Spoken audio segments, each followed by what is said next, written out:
Je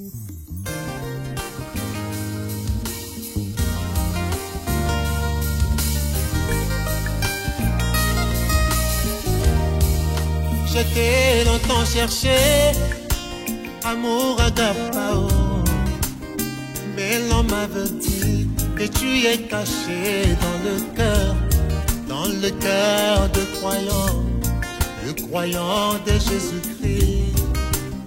Chose étonnante, ces mêmes croyants continuent à se combattre partout dans le monde.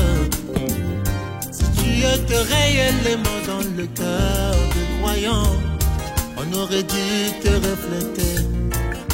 Amour agapao, dis-moi où tu te caches, je te cherche dans mon cœur. Où es-tu? Où es-tu? C'est longtemps. Et sans guider,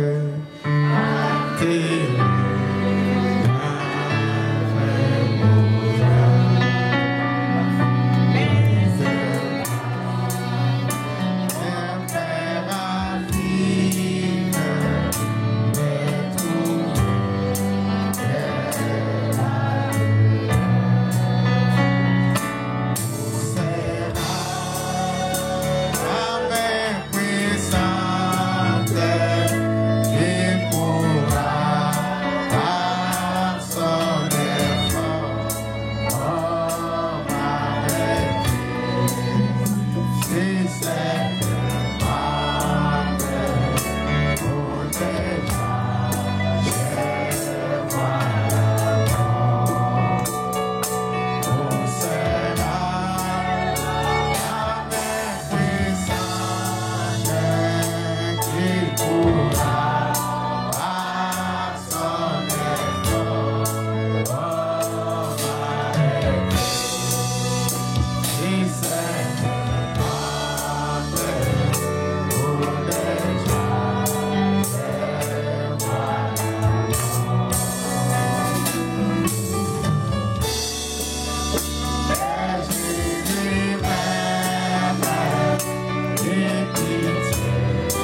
dans Matthieu chapitre 24.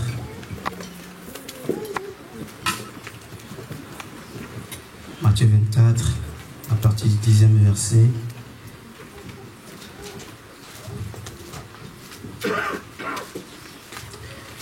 On lit, nous lisons la parole.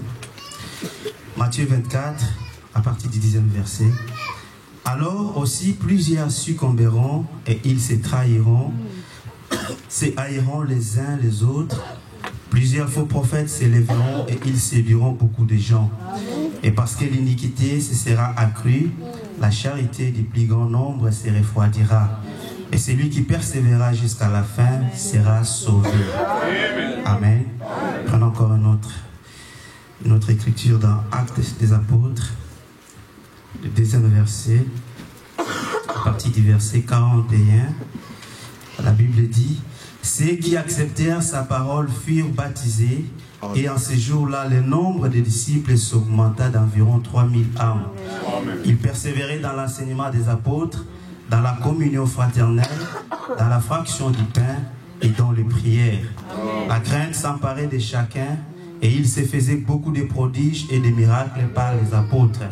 Tous ceux qui croyaient étaient dans le même lieu, et ils avaient tout en commun. Ils vendaient leurs propriétés et leurs biens, et ils en partageaient les produits entre tous, selon les besoins de chacun. Et nous allons finir dans Malachie chapitre 4. Amen. 5 à 6, ça vous le connaissez déjà. Voici, j'enverrai. Vous connaissez, non? Ah. Ça, on peut même lire ça pour autant, même citer ça. Donc, dans Malachie chapitre 4, les versets 5 et 6. Voici, je vous enverrai Élie les prophètes, avant que les jours de l'Éternel arrivent, ces jours grands et redoutables. Il ramènera les cœurs des pères à leurs enfants, et les cœurs des enfants à leurs pères, de peur que je ne vienne frapper les pays d'interdit. Je demande au pasteur de venir prier. Prions le Seigneur. Merveilleux Seigneur Jésus-Christ, nous te remercions encore Seigneur pour cette occasion que tu nous accordes. La Bible dit, Père éternel, le champ est vaste. Tu as besoin Seigneur que le missionnaire apporte cet évangile. La Bible dit que soit béni ceux qui apportent la bonne nouvelle. Et ce matin Père, nous te prions, nous te remettons ton Fils. Ô Dieu, que tu as déjà choisi dès avant la fondation du monde, que tu le guides, que tu donnes les paroles de sagesse, comme nous venons de le dire, pour que tes enfants puissent en bénéficier. Bénis-nous, Seigneur, bénis tes enfants qui sont au lieu, et que cette occasion, Seigneur, nous puissions recevoir aussi quelque chose de ta part. Soutiens ton serviteur dans le nom de Jésus-Christ. Amen. Amen. Que Dieu vous bénisse encore. Pour vous asseoir. Bien, je remercie le pasteur pour son hospitalité, de m'avoir accordé sa chair. Le frère Branham dit que la chair appartient au pasteur. Amen. Donc s'il nous accorde ça, nous devons que les remercier pour cela. C'est pourquoi je les remercie pour ça. Amen. Et je vous remercie aussi vous tous pour votre soutien. Vous me voyez me tenir ici pour conduire les chants, mais ce matin, ça ne sera plus les chants, mais ça sera pour apporter la parole. Amen. Amen. Donc j'aimerais que vous me portez dans vos amens, parce que les prophètes disent que non, ce sont vos amens qui nous poussent à prêcher. Et si j'attends un silence, peut-être je dois m'arrêter aussi, j'aurais peur. Mais soutenez-moi en tout cas avec vos amens. Bien, comme le pasteur l'a dit, donc je serai un peu bref. Nous allons un peu parler de... Mon sujet, c'est le premier amour. Le premier amour, pourquoi le premier amour? Peut-être nous allons essayer de comprendre ça dans les quelques minutes qu'on nous a accordées pour parler de ce sujet. Donc, je suis le premier à prêcher ici dans cette nouvelle année. Un jeune ministre, comme l'a dit le pasteur. Donc, je les remercie en tout cas beaucoup. Le premier amour, donc là, nous venons de lire dans Matthieu, dans les Actes des Apôtres et dans Malachie 4. Donc ici nous allons d'abord poser notre fondation pour voir c'est quoi ce premier amour dont la Bible est en train de nous parler. Donc reportons-nous maintenant dans l'Ancien Testament, là où l'Église a commencé. Parce que nous savons que l'église a commencé à la Pentecôte. Et quand cette église a commencé à la Pentecôte, Jésus leur avait dit une chose. Il avait donné la promesse, et la promesse était d'aller d'abord attendre où? À Jérusalem. Il fallait que les apôtres puissent aller prêcher. Mais il ne fallait pas d'abord qu'ils aillent prêcher comme ça, sans d'abord avoir le Saint-Esprit. Parce que le Saint-Esprit était une garantie qui devait les garantir aussi pour la parole. Comme vous le savez, Pierre qui était là, l'apôtre que Jésus avait donné la clé, c'était un peureux. Il avait même peur de la femme. Mais c'est le même Pierre que Jésus donne la clé. Et le jour de la Pentecôte, c'est le même qui s'est tenu devant le peuple pour apporter la parole. Mais d'où lui venait ce courage-là? Alors qu'il n'y a pas longtemps, il fouillait déjà une femme. Il n'y a pas longtemps, il avait la peur même de se tenir devant les gens. Mais la Bible dit que non, là, ce jour-là, il s'est tenu devant le peuple pour commencer à faire quoi? À prêcher la parole. Donc nous voyons que non, cette église du premier âge, quand nous allons voir dans l'église à Éphèse, d'abord le nom Éphèse veut dire quoi? Viser et puis relâcher. Donc l'église a commencé avec les œuvres puissantes de Dieu. Nous voyons que quand le Saint-Esprit descend dans l'église, donc les apôtres avaient maintenant la puissance de prêcher la parole de Dieu. Ils prêchaient la parole avec la puissance de Dieu. Il y avait des grandes choses puissantes qui s'accomplissaient et qui se faisaient à travers les apôtres. Vous allez même remarquer que dans cette église ici, la Bible dit que non, même l'ombre de Pierre pouvait simplement faire quoi? Guérir les malades. Donc c'était à cause de cette puissance qu'ils avaient et que l'ombre même de Pierre pouvait guérir les malades. C'est-à-dire que le Saint-Esprit en eux pouvait contrôler toutes les choses. Il n'avait plus la peur. Il y avait toutes ces choses-là qui se faisaient dans l'église. Des grandes œuvres de foi. Il y avait des malades qui étaient guéris. Il y avait la parole qui était prononcée. Et la Bible dit que non, ils étaient tous ensemble. Donc, ce Saint-Esprit qu'ils avaient, ça produit en eux l'amour. L'amour des autres. L'amour d'aimer la parole. L'amour d'aimer l'église. La Bible dit qu'ils étaient assidus au temple. À l'époque là, avec les premiers disciples ou les apôtres, ils venaient à l'église tous les jours. Mais nous, aujourd'hui, nous ne venons pas tous les jours. On ne demande même pas de venir tous les jours à l'église. Mais eux, c'était tous les jours. Lundi, mardi, mercredi, jeudi, vendredi, samedi, dimanche. Ils reprennent encore lundi, mardi. C'était tous les jours, ils étaient là. Pour écouter quoi? Les enseignements des apôtres. Donc ici, ils sont en train de voir que non, dans cette église-là, il y avait de l'amour. De l'amour envers les frères, de l'amour envers les sœurs. Et il n'y avait pas la haine dans cette église, du premier église-là. Donc on ne voyait pas que non, quelqu'un pouvait soupçonner l'autre.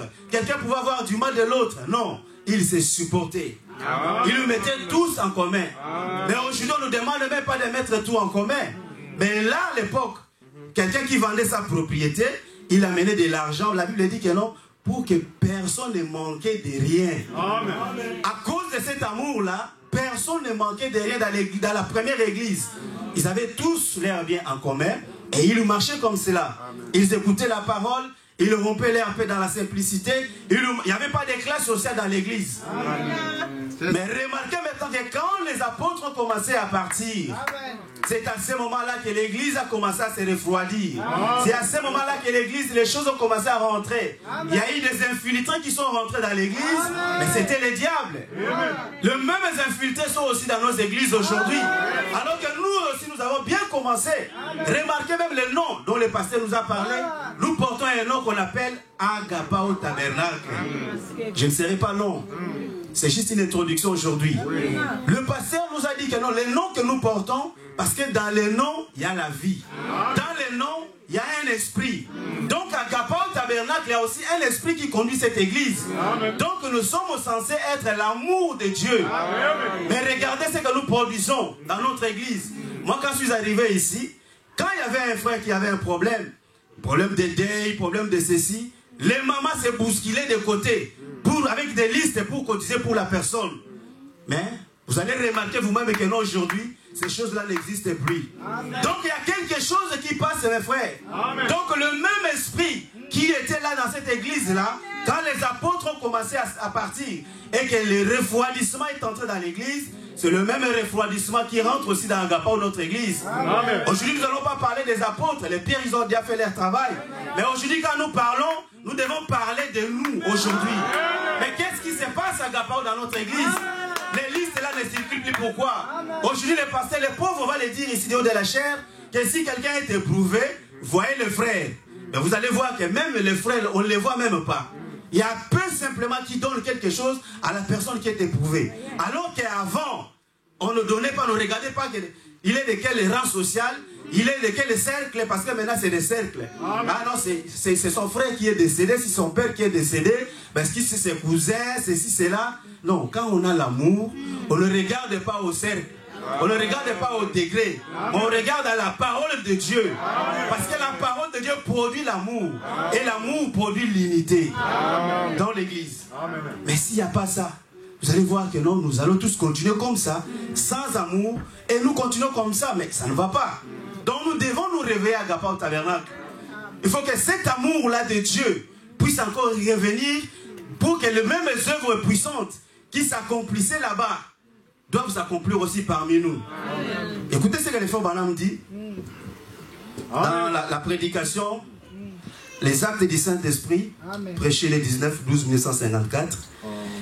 Le frère Branham dit, le même Saint-Esprit qui est tombé le jour de la Pentecôte est le même Saint-Esprit aujourd'hui.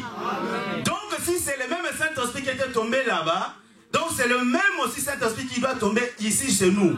Amen. Le pasteur a dit cette année c'est l'année de prospérité. Amen. Mais il a dit cette prospérité, nous devons faire quoi? Nous devons recevoir le Saint-Esprit.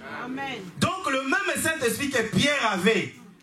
Amen. Quand Pierre avait le Saint-Esprit, l'ombre de Pierre pouvait guérir les malades. Amen. Donc si toi aussi aujourd'hui, ce matin, tu as le même Saint-Esprit que Pierre, donc tu auras le même résultat que Pierre. Amen. Ça. Mais si tu n'as pas le même résultat que les apôtres, tu dois un peu examiner ta vie. Tu dois un peu examiner le Saint-Esprit que toi tu as reçu. C'est quel Saint-Esprit? Parce que quand Pierre l'a reçu, on ne les appelait même pas à l'époque, quand ils ont reçu le Saint-Esprit, on les appelait même pas les chrétiens.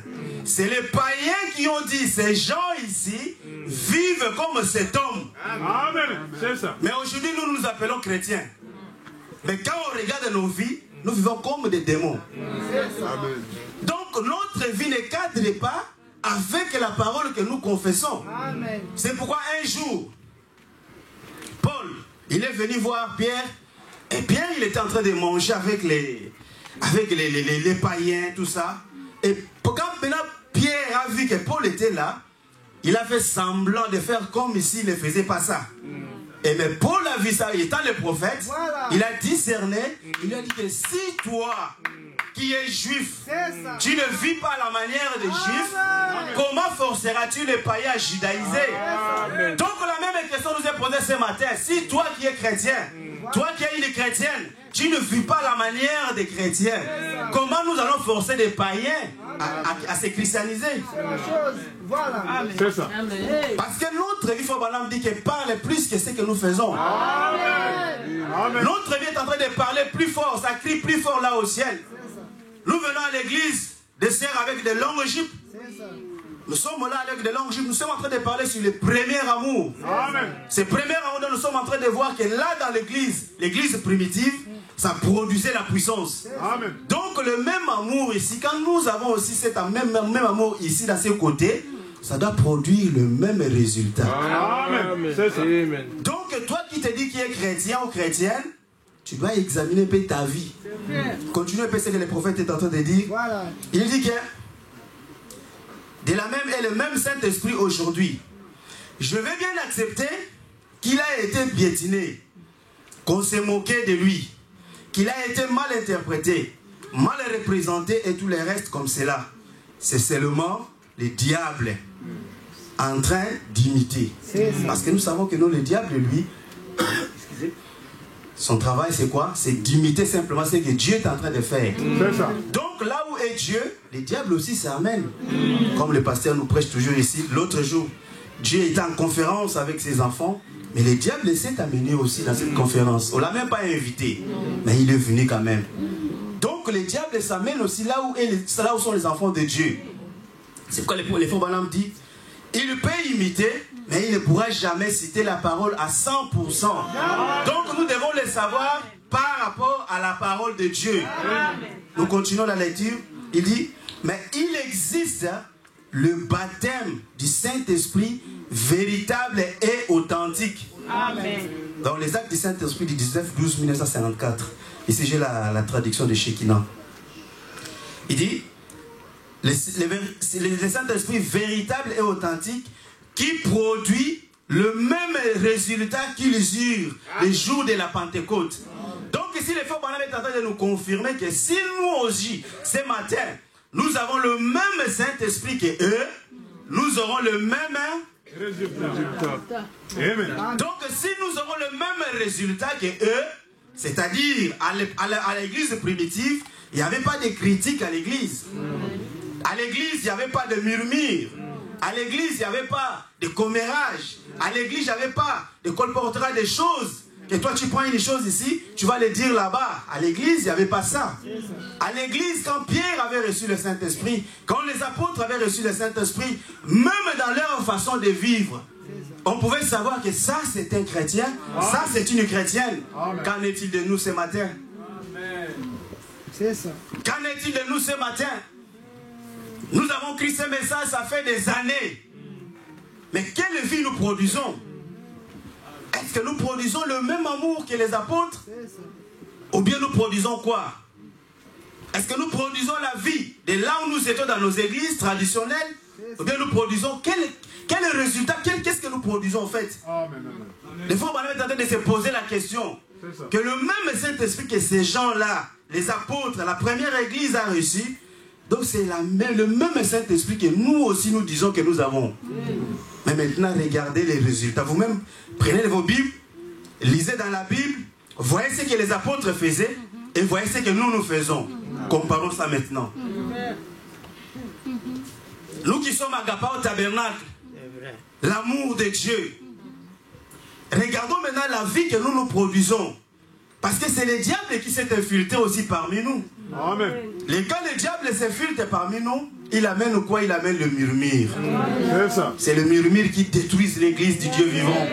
C'est le murmure qui amène toutes ces choses que nous voyons dans l'église du Dieu vivant.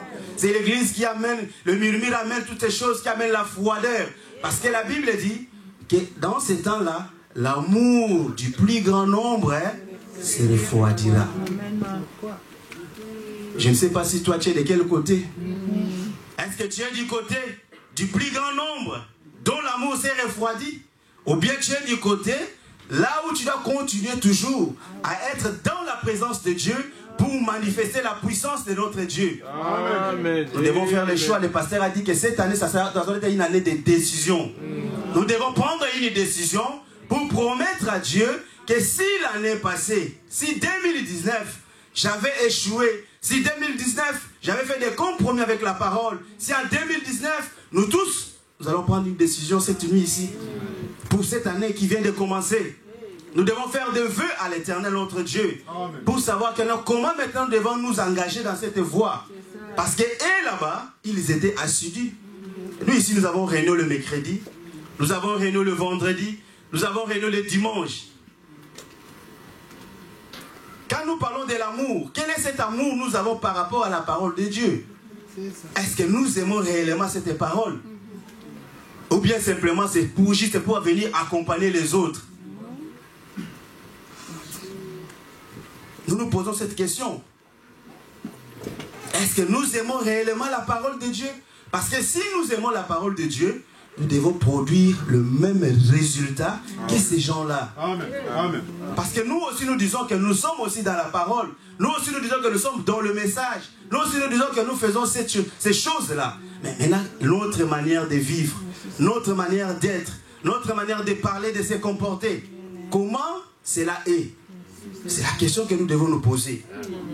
Ne nous réjouissons tout simplement pas de venir à l'église, d'être tout simplement des gens qui viennent pour réchauffer l'église. Parce que Frère Branham dit que non, les gens viennent à l'église et ils le meurent sur le banc de l'église. Amen, c'est ça. Ok, vous êtes déjà des morts, mais vous criez Amen.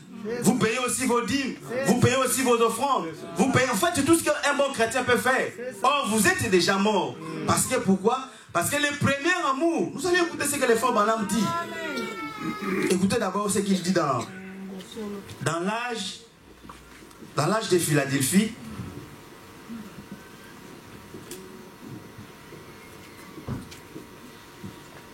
Amen. Amen, amen. Frère Branham dit ceci. Dans l'âge de Philadelphie, prêché les 10 décembre 1960. Il est en train de nous montrer maintenant ses premiers amours-là. Il dit, et puis, demain soir, lorsqu'on sera à la fin des... On n'a pas fini. Juste à la fin, vous remarquerez que l'ange apparaît exactement au temps de la fin. Amen. Donc ici, il est en train de montrer l'ange. Cet ange-là, c'est le messager qui vient toujours, le messager de l'église, comme nous le savons que nous, il y a eu 7 âges de l'église, et que chaque messager venait toujours à la fin de l'âge. Pourquoi cet ange-là, ou le messager, ou le prophète venait à la fin de l'âge? C'était pour réprimander. Amen. Écoutez, il dit, l'ange apparaît exactement au temps de la fin, et seulement au temps de la fin, afin de réprimander l'église pour avoir perdu son premier amour. Amen. Amen. Amen. Donc le messager lui vient à la fin pour réprimander l'église d'avoir perdu. Donc nous aussi nous avons perdu, c'est pourquoi le prophète qui est le messager de cet âge ici est venu aussi à la fin pour réprimander l'église pentecôtiste. Parce que c'est l'église pentecôtiste qui est l'église de la Odyssée. Lui vient à la fin, maintenant pour les réprimander. Maintenant, nous chantons ça ici. La nuée avance, nous devons avancer aussi avec la nuée. Amen. Quand la nuée a commencé à avancer avec William Branham, les pentecôtistes se sont dit non. Nous ne voulons pas avancer. Nous voulons rester ici. Amen. Ils ont fait leur camp, ils sont restés. Mais la parole a continué d'avancer. Écoutez ce que les frères Branham dit, continue, dit. Pour avoir perdu son premier amour et pour s'être éloigné de Dieu. Amen. Comme on l'a fait là, tout au long des âges. Et à ce moment-là, l'enlèvement aura lieu. C'est ça. Donc l'enlèvement a lieu quand? Quand vous voyez le messager venir, en train de prêcher la parole, et que vous n'êtes pas attentif à la parole, c'est à ce moment-là, parce que la Bible dit que non, il viendra comme un voleur dans la nuit. Mais si un voleur nous disait que non, moi je vais venir dans votre maison tel jour à telle heure, est-ce que vous allez dormir? Non. Vous allez l'attendre, vous n'allez même pas dormir. C'est vrai. Et maintenant, Jésus dit, quel exemple je peux prendre? Il vient comme un voleur. Donc ce sera vraiment ce jour, un jour malheureux pour les gens. Oui. Ça sera le jour de tristesse pour beaucoup de nous. Ça sera un jour de froid. Ça sera vraiment un jour de tristesse. Frère Branham me dit que ce jour-là de l'enlèvement, dont le frère Branham est en train de parler ici, qu'il y aura beaucoup de tristesse ce jour-là. La désillusion sera très grande. Amen. Et cette désillusion qui sera grande, la prostituée de la gare du Nord ne sera pas étonnée si elle manque l'enlèvement. Le contrebandier, lui, ne sera pas étonné si elle manque l'enlèvement. Mais qui sera étonné, qui sera surpris ce jour-là? C'est toi et moi. Amen. À ce moment-là, comme le pasteur le disait, que beaucoup sont dans des cabarets, d'autres sont dans des hôtels, d'autres sont partout dans le monde. Mais toi et moi, regardez, nous sommes venus ici pour venir écouter la parole. Mais manquer maintenant ce jour de l'enlèvement, ça sera triste. C'est vrai. Ça sera vraiment triste ce jour-là quand toi tu vas manquer l'enlèvement. Ça sera vraiment triste. Parce que tu vas te dire, ah, moi qui partais tous les mercredis à l'église, moi qui partais tous les vendredis à l'église, moi qui partais tous les dimanches à l'église, moi qui donnais toutes mes dîmes à l'église, moi qui supportais cette église. Mais maintenant, manquer l'enlèvement, ça sera triste. Frère Branham dit que la tristesse sera grande ce jour-là. Mais pour que ce jour-là ne puisse pas nous surprendre, le temps vous est encore donné ce matin. Le temps vous est encore donné ce matin comme les apôtres. Ils avaient le Saint-Esprit pour les services. Et aujourd'hui aussi, le Seigneur a besoin de toi pour le même service. Il a besoin de prêcher. Mais il a besoin de quelqu'un pour prêcher cette parole. Il a besoin de vivre une parole. Mais pour vivre cette parole, il a besoin de toi. Il a besoin de moi. Il a besoin de guérir une personne malade quelque part. Mais il a besoin de toi. Il a besoin de moi. Mais nous devons être sanctifiés pour que la même parole, le même Saint-Esprit qui agissait là-bas, quand ça vient aussi à toi, ça trouve un terrain disponible, ça va agir aussi. Et ça va guérir un malade. Il y a beaucoup de malades qui sont ici parmi nous-mêmes. Des malades non guéris, ils sont toujours là. Les pasteurs peuvent prier, prier, prier. Mais à cause des péchés non confessés dans l'église, ça bloque un peu l'atmosphère spirituelle dans cette église. Regardez un peu dans la marche d'Israël. Quand Israël a quitté l'Égypte pour aller dans la terre promise, il y avait des gens simplement à camp. Parce qu'on avait donné l'ordre de ne rien prendre. Tuer tout le monde, tuer les enfants, le bébé, tout, et ne prenez rien. Mais à quand il a envié, il a apporté l'envie sur les choses qu'il pouvait voir, le manteau de Shinéar, et ça a coûté la vie.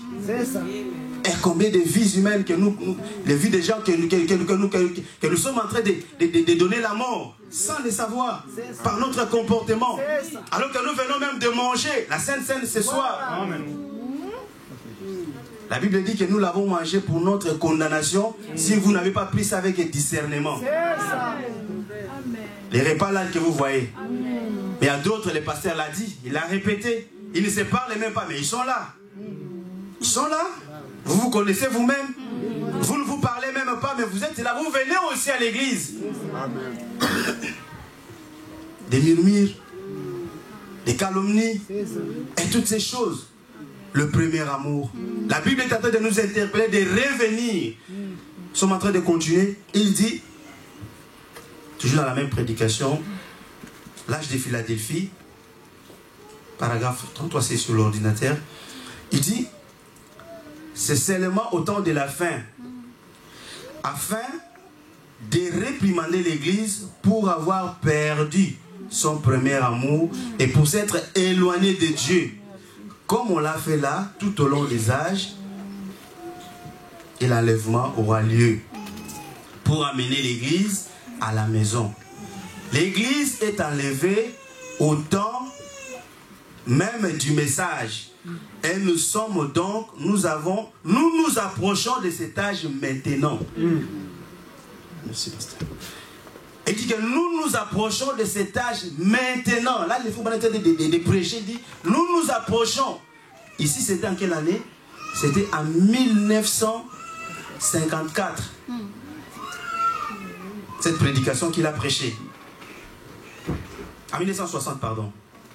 Mais il dit que nous nous approchons maintenant de cet âge-là. Quel âge? L'âge de l'enlèvement. Maintenant, on est en quelle année? 2000 combien? Après combien d'années de cette prédication? 1960, 2020, combien d'années? Après 60 ans.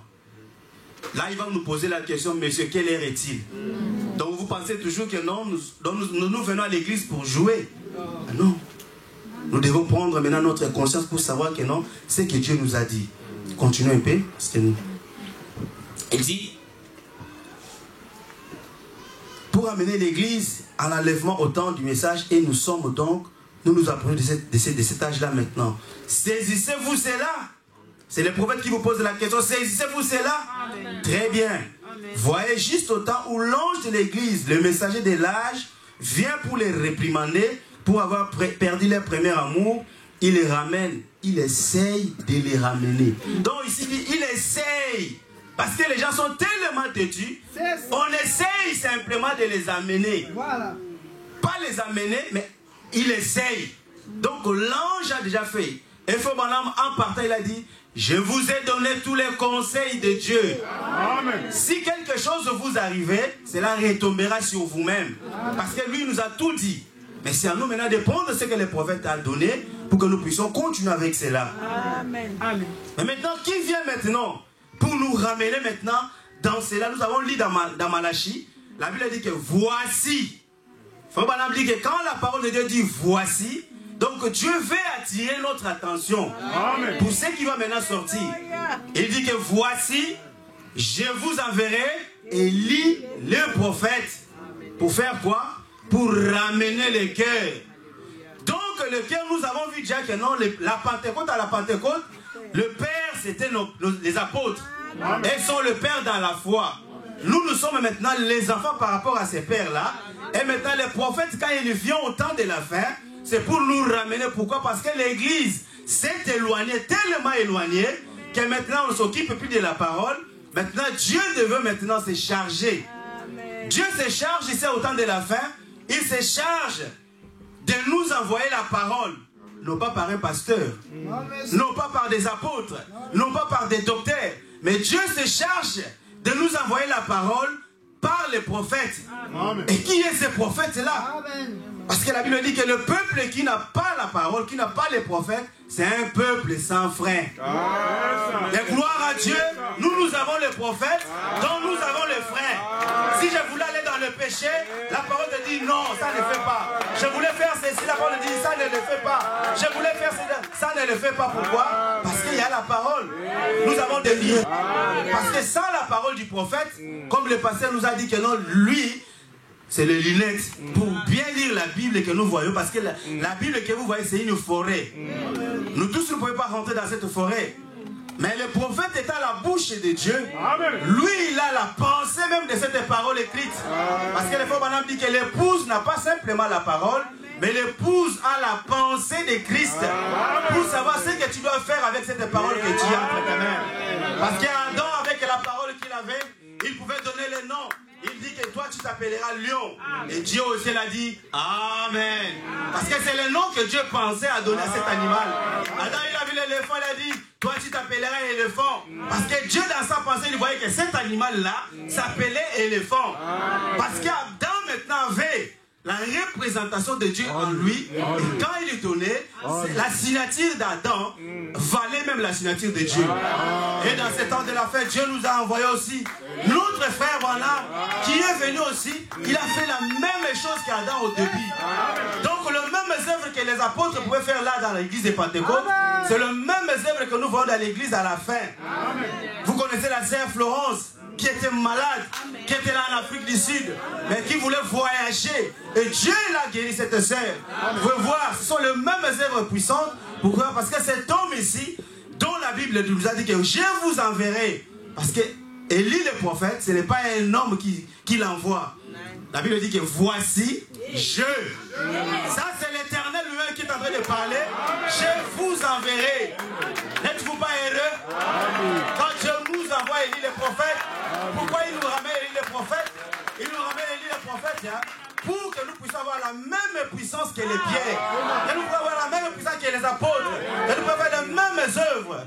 Est-ce que vous avez déjà vu Pierre, quand il a reçu le Saint-Esprit, avec le premier amour, être divorcé? Non. Et pourquoi il y a des divorces aujourd'hui? C'est ça la question. Parce que nous n'avons pas le même esprit. Parce que nous n'avons pas le même Saint-Esprit. Quand vous avez le même Saint-Esprit que les apôtres, il n'y aura pas de divorce aujourd'hui. Les divorces, nous, on le connaissait dans les mondes. On les connaissait dans des églises dénominationnelles. Et malheur à nous, les gens du message, nous avons les divorces dans nos églises, soi-disant faux vœux. Bien-aimés, la surprise sera grande ces jours-là. La surprise sera grande à nous aussi, sera là. Ça sera très grande la surprise. Avec tous les divorces que nous avons dans nos églises aujourd'hui, avec tout ce que nous avons aujourd'hui dans nos églises, pas d'amour. Je peux poser la question, qui est déjà parti voir frère André là où il habite cette année? Dans l'église Agapo. Agapo c'est l'amour, ici nous sommes entre nous. Vous allez dire que là frère André il habite loin. C'est ça. Il habite loin. Voilà. C'est ça. Voilà. Qui est parti le voir? Il est là. Voilà. Posez-lui la question. Voilà. Ne me montrez pas les doigts. Vous-même, vous savez. Le pasteur nous a prêché toute l'année, du 1er janvier au 31 décembre. Avec l'amour que nous disons que nous avons l'amour. Qu'est-ce qu'il a reçu pour cette année?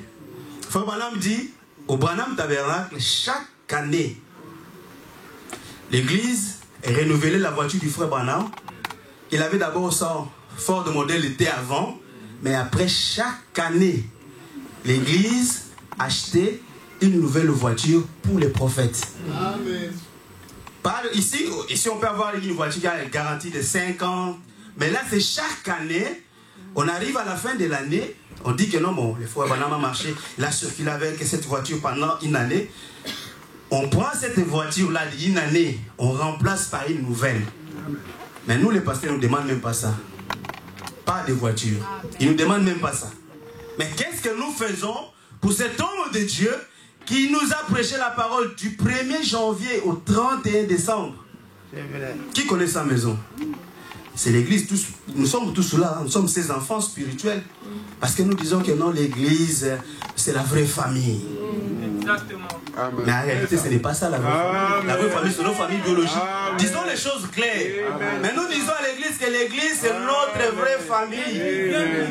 Nous sommes la vraie famille ici. Hein? Frère Carlos, lui vient de Libramont. Très loin. Mais il est toujours là. Le pasteur le dit et le répète toujours.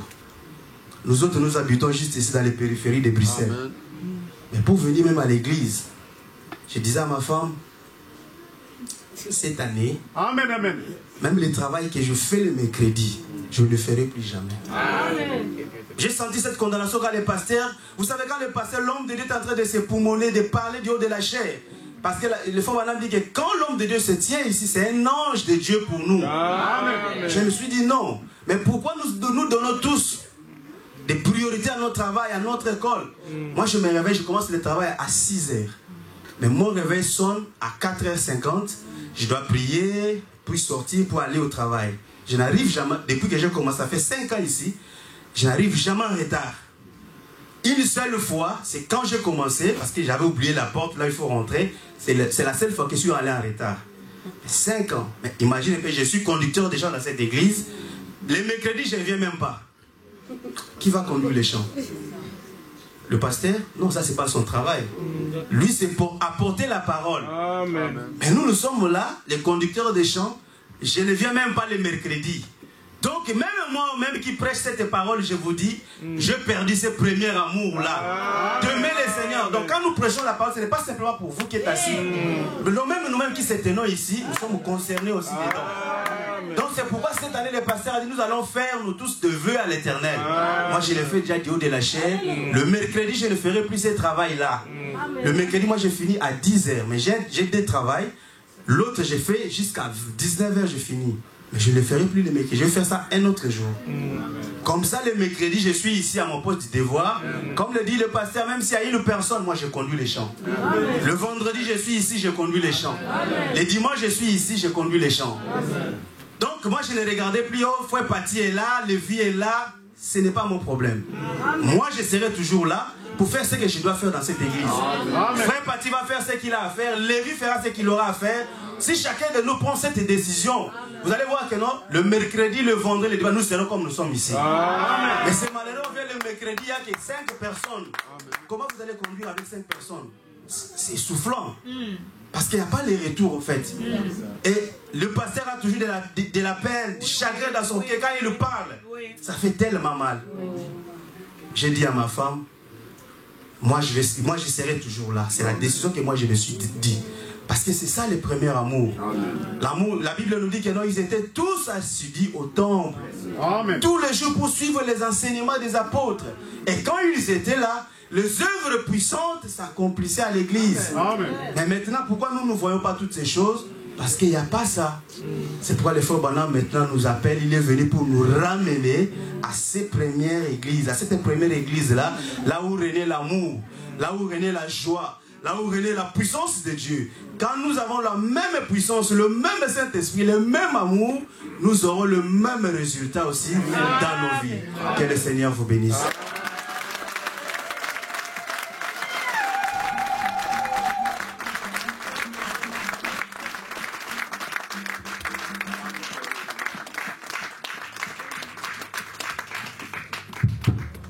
Que Dieu vous bénisse. Ah, c'est un fouet. Hein? Un fouet. C'est un fouet. Donc, nous tous là, on doit aller trouver notre premier amour. On est conscient, frère. Bon, il y a des fois, c'est comme ça. Hein? Peut-être qu'on vient ici, on vous donne l'autre, on vous dit, mais il faut que quelque chose sorte de cette manière-là. Pour que nous puissions comprendre que, franchement, nous ne faisons pas ce qu'on devrait faire. Et votre premier amour, c'est comme Paul disait, qui vous a ensorcelé? Les ailes que vous avez, quand vous avez pris cette parole, quand vous avez décidé de venir à l'église, le zèle qu'on avait là, ce zèle-là est parti où? C'est une grande question. Hein? Bon, pour une première fois, moi en tout cas, je trouve que vraiment, nous commençons l'année avec un fouet. Amen. Mais comme il a dit, Dieu nous donne l'occasion aujourd'hui. On paie. Si on paie. Une sœur m'a dit au téléphone, on parlait, il a dit, pasteur, cette année, mais si 2 ou 3 ou 4, 5 prennent des décisions comme ça, nous serons une nouvelle église ici. Amen. Merci Seigneur. Amen. Dites amen à ça. Une sœur m'a parlé au téléphone, on parlait, qu'est-ce que non, pasteur, voilà des choses qui se sont passées, voici, mais cette année, si 2 ou 3 prennent une décision comme ça, que cette année, je serai une autre personne. Frère, nous, l'église ici sera une église changée. Les gens attendront, les gens verront que réellement là, il y a quelque chose qui se passe. Merci Seigneur. C'est ça la chose. Amen. Votre premier amour. Sœur, viens nous chanter l'amour. On va se lever pendant que tu sais doucement, chacun de nous va prier. Dites à votre Dieu, Seigneur, moi, cette année, il faut que ma vie change. Parce que Frère Branham me dit quelque chose, quelque part dans une de ces messages, il dit, voyez, vous savez, pour que Dieu puisse faire quelque chose avec vous, Dieu s'entend, c'est que Dieu puisse lui donner aussi des promesses. Dites à Dieu, Seigneur, si tu me bénis cette année, si tu me donnes le travail, si tu me donnes le mariage, si tu me donnes ceci, moi aussi. Lui au moins il a pris ça déjà. Il dit cette année il arrête le travail de mercredi. Dites amen à ça. C'est quelque chose. Arrêtez le travail pour aller servir Dieu. Il n'y en a pas de qui pour le faire ça. Si vous donnez la promesse à Dieu, dites cette année Seigneur, voici je te donne ceci. Je vais donner ça. Je vais faire ça. Je serai à l'église tous les jours. Je prierai pour mon pasteur. Je prierai pour ma soeur. Je prierai pour mon frère. Je prierai pour les prédicateurs. Je prierai pour les administrateurs.